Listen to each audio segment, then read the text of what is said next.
വിശുദ്ധ ഖുർആൻ ബറക്കത്തുള്ളതല്ലേ? നമ്മൾ ആദ്യം അത് ചർച്ച ചെയ്യാം. ഖുർആന് ബറക്കത്തുണ്ടോ ഇല്ലേ? ഖുർആൻ അല്ലാഹു തആല ഖുർആൻ ഇറക്കിയതിന് ലക്ഷ്യങ്ങളുണ്ട്.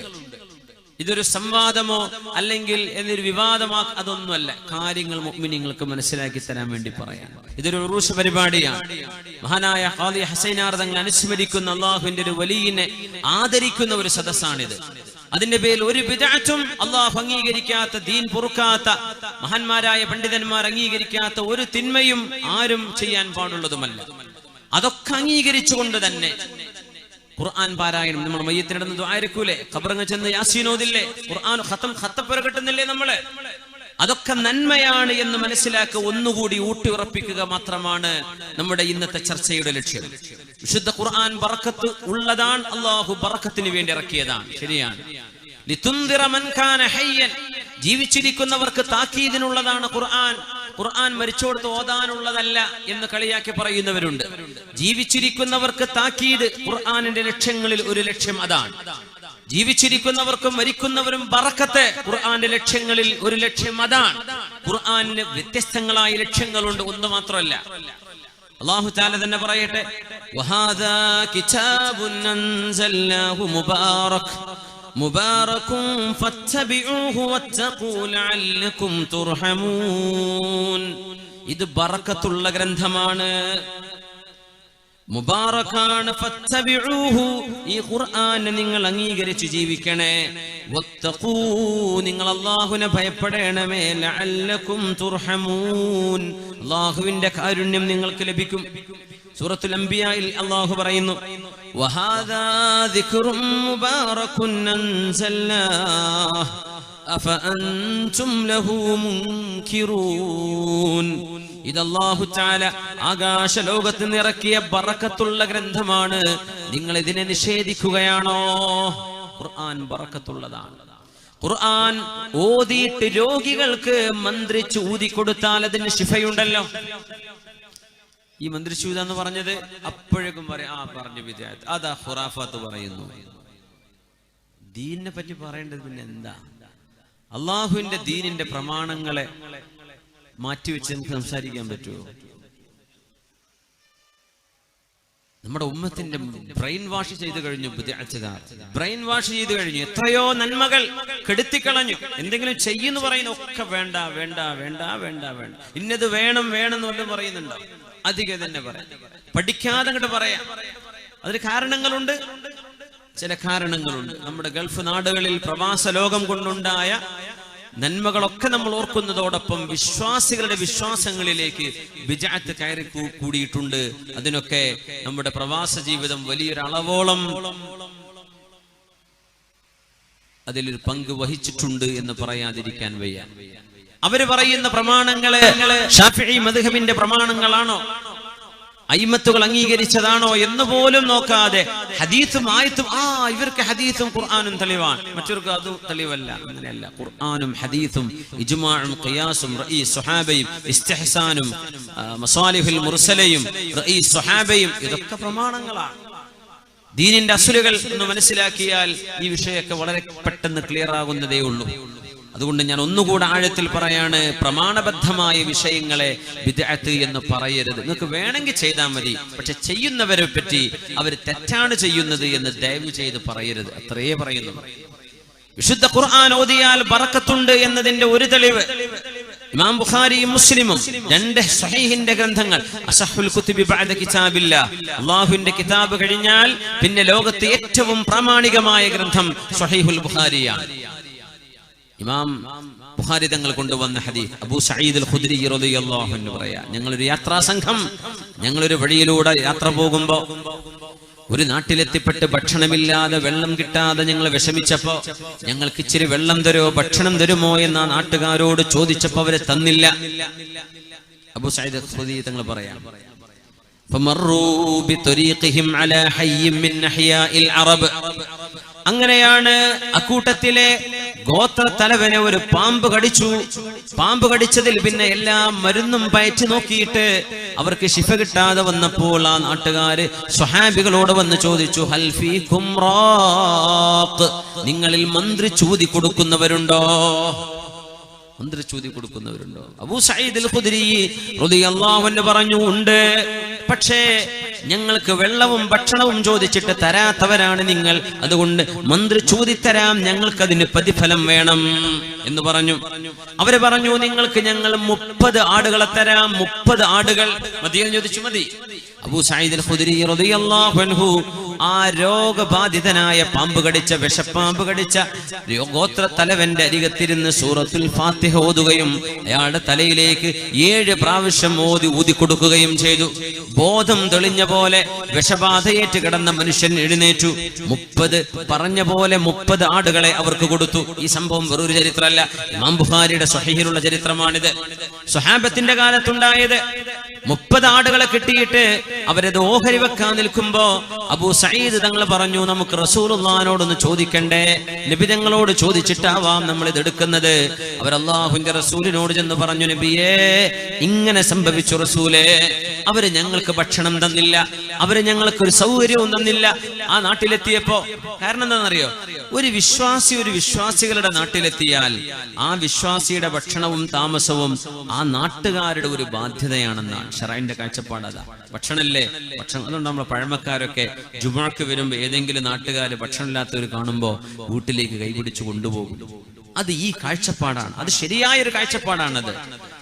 അന്നമില്ലാത്തവർക്ക് അന്നവും കുടിക്കാൻ, വെള്ളമില്ലാത്തവർക്ക് വെള്ളവും കൊടുക്കൽ ഒരു നാട്ടുകാരുടെ ബാധ്യതയാണെന്നാണ് ഇസ്ലാം പറയാം.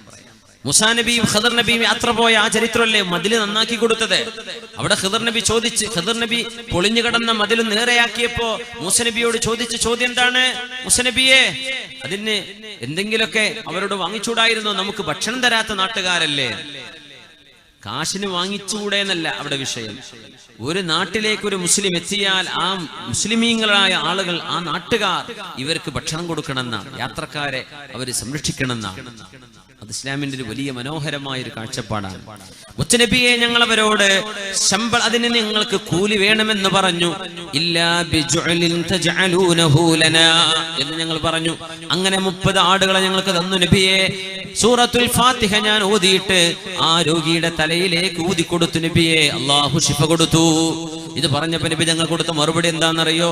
വമാ അദ്റാക അന്നഹാ റുഖിയ. ഇത് തന്നെയാണ് മന്ത്രിച്ചൂതി കൊടുക്കുന്ന ചികിത്സ. നിങ്ങൾ ചെയ്തത് ശരിയാണ്. യഖ്തസിമു, 30 ആടുകളും നിങ്ങൾ ഓഹരി വെച്ചെടുത്തോളൂ. വജഅലൂ ലീ മഅകും സഹ്മാ, അതിൽ ഓരോഹരി എനിക്കും തന്നോളൂ എന്ന് നബി തങ്ങൾ പറഞ്ഞു. സ്വഹാബത്തിന്റെ മനസ്സിനൊരു സമാധാനം ഉണ്ടാവാൻ വേണ്ടി അതിൽ ഓരോഹരി എനിക്കും തന്നോളൂ എന്ന് നബി തങ്ങൾ പറഞ്ഞത് പരിശുദ്ധമായ ഇമാം ബുഖാരി സ്വഹീഹിൽ കൊണ്ടുവന്ന ഹദീസാണ്. വിശുദ്ധ ഖുർആൻ ഓതിയാൽ ശിഫയുണ്ട്. മരിച്ചവരെടുത്ത് ഓതാൻ പാടില്ല എന്ന് പറയും. തെളിവതാ പറയാം. ജീവിച്ചിരിക്കുന്നവർക്ക് താക്കീദിനല്ലേ ഖുർആൻ? ആണ്. അത് ഖുർആനിന്റെ ലക്ഷ്യങ്ങളിൽ ഒരു ലക്ഷ്യമാണ്. പക്ഷെ അത് മാത്രമാണോ? അല്ല. ഖുർആൻ തബറുക്കുമുണ്ട്. ഖുർആൻ ശിഫയാണ്.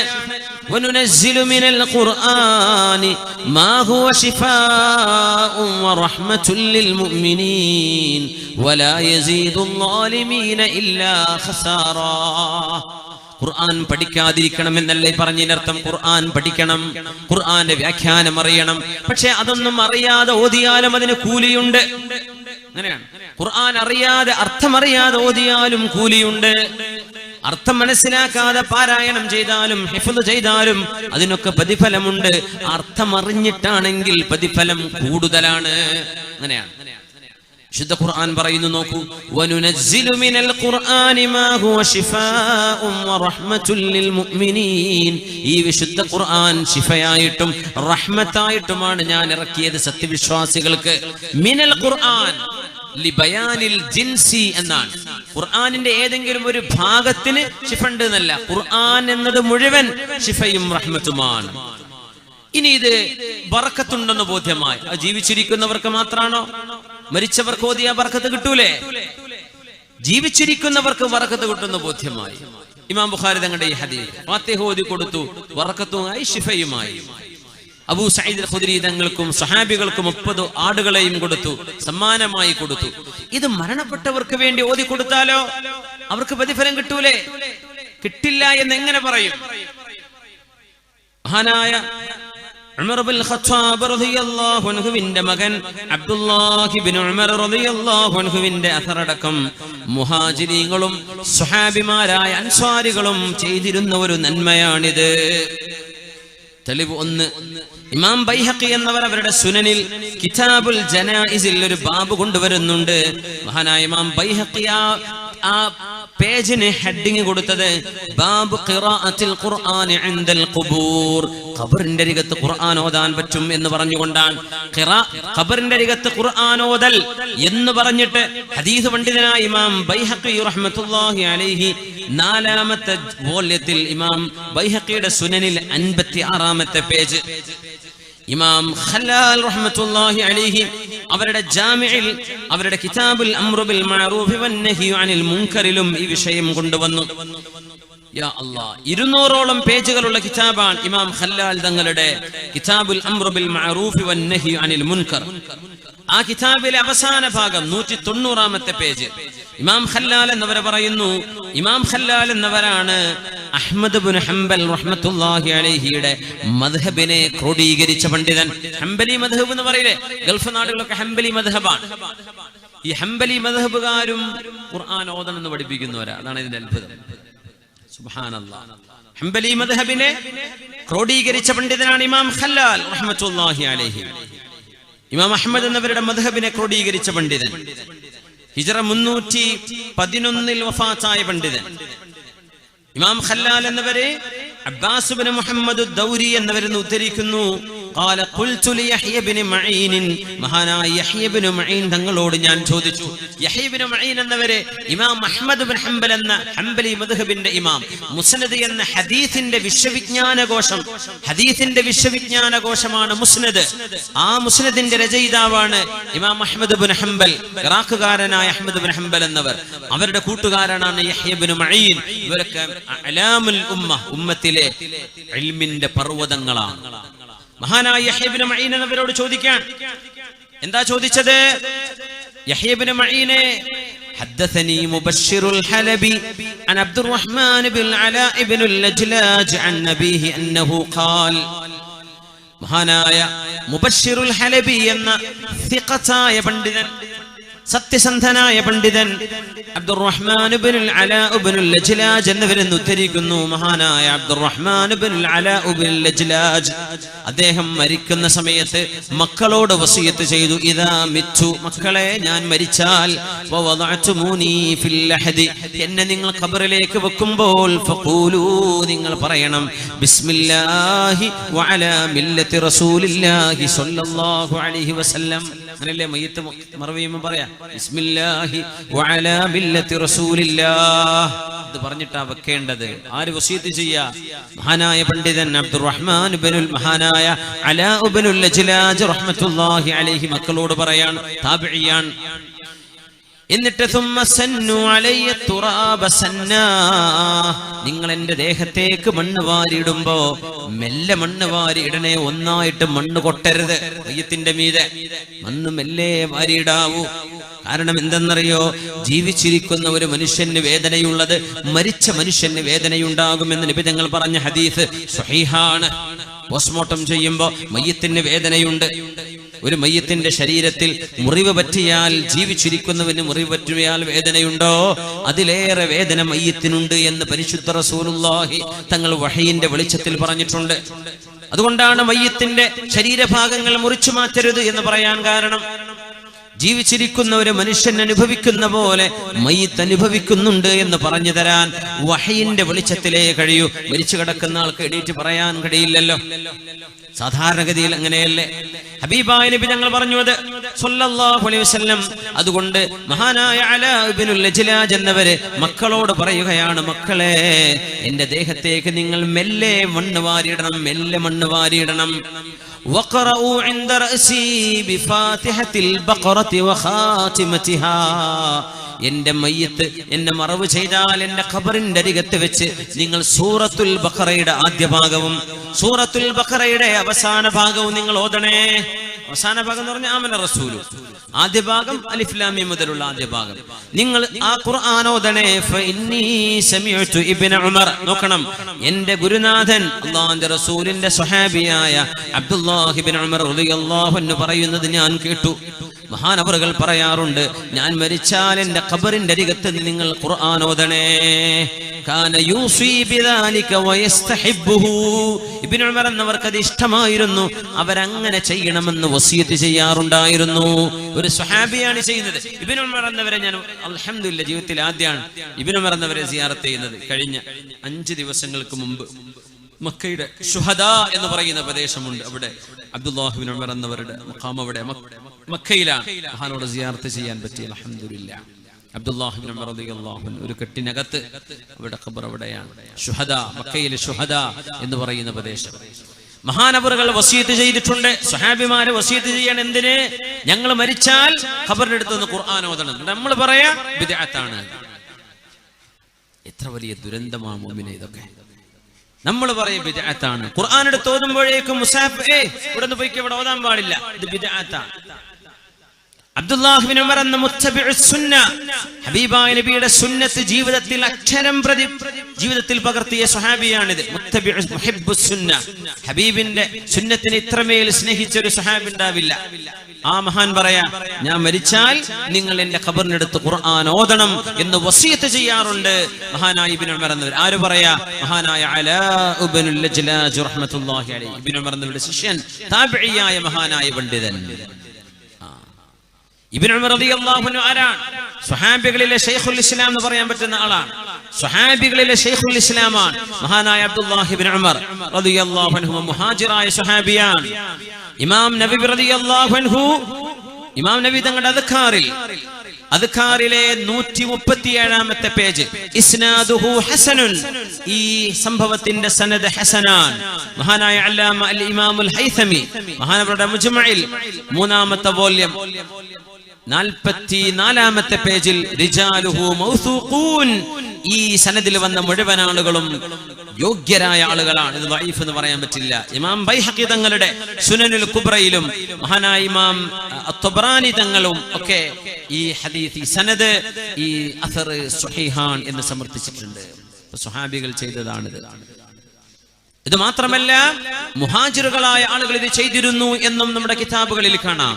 മഹാനായ ഇമാം ഖല്ലാൽ റഹ്മത്തുള്ളാഹി അലൈഹി, ഹംബലി മദ്ഹബിലെ പ്രാമാണികമായ ഗ്രന്ഥകർത്താവ്, ഹംബലി മദ്ഹബിന്റെ നിയമങ്ങളെ ക്രോഡീകരിച്ച ഇമാം അഹ്മദ് എന്നവരുടെ മദ്ഹബിന്റെ ഏറ്റവും കർക്കശമായും മദ്ഹബിനെ ക്രോഡീകരിച്ച മഹാനവറുകളുടെ ജാമിഇൽ, അതുപോലെ തന്നെ കിതാബുൽ അംറു ബിൽ മഅറൂഫ് വന്നഹി അനിൽ മുൻകറിൽ മഹാനായ ഇമാം ഖല്ലാൽ റഹ്മത്തുള്ളാഹി അലൈഹി, ഇബ്നുൽ ഖയ്യിം എന്നവർ പോലും ഈ വിഷയം മഹാനായ ഇമാം അൽ ഖല്ലാലിനെ സംബന്ധിച്ച് ഉദ്ധരിക്കുന്നുണ്ട്. കിതാബുർ റൂഹിൽ 10ാമത്തെ പേജിൽ ഖാല ശഅബി, ഇമാം ശഅബി തങ്ങൾ പറയാ, വകാനൽ അൻസ്വാർ, അൻസ്വാരികൾ ഇദാ മാത ലഹും മയ്യിതുൻ, അൻസ്വാരികൾക്ക് ഒരു മയ്യിത്ത് മരണപ്പെട്ടു കഴിഞ്ഞാൽ യഖ്തലിഫൂന ഇലാ ഖബ്രിഹി, ഓരോരുത്തരായ ഖബറിന്റെ അരികത്തേക്ക് ചെല്ലും. ഫയഖറഊന ഇൻദഹുൽ ഖുർആൻ, ആ മയ്യിത്തിന്റെ അരികത്ത് നിന്ന് ഖുർആൻ ഓതുമായിരുന്നു അൻസ്വാരികൾ.